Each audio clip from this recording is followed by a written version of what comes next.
You know, when I think about small groups and really how it fits with everything else that we do in the church, it is what we do because it's really kind of the lifeblood of our church.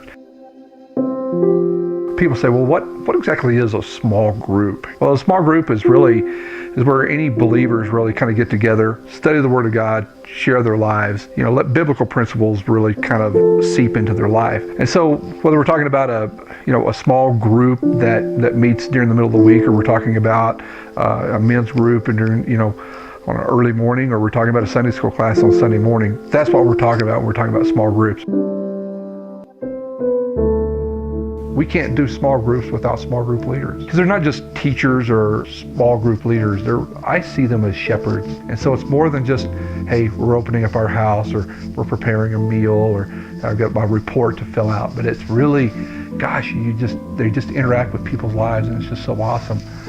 Our budget for Christian education is somewhere around $31,000, and about $6,500 of that is actually dedicated to materials directly related to adult ministry with small groups. A lot of people buy their own materials, they buy their own books, groups do their own things, but it's just such a great thing to see God moving in people's lives. Just like Joe Howard, his heart situation was extremely serious, so I know that they were praying for him. But even beyond that, they just that love that they showed to his wife and just checking on her while he was gone. And another family in the church just recently had a baby, and it did again. The class just kind of said, hey, we're going to provide meals. We're going to step in there and see what they need and just kind of help out with that. I look around, it's just story after story, because it may sound like, oh, well, that's just a small thing, but it's really a huge thing, because like Jesus said, it's that cup of water that you're giving someone. It's that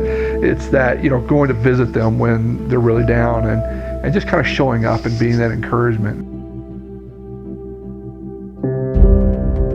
And I would just encourage you, if you don't have a small group, is to look for one. If you want to see substantive change in your life and in the life of your family and our church and reaching out to our community, that's where the action is. That's where the excitement is. Again, a small group makes sense because it really builds into the future of our church and the future generations.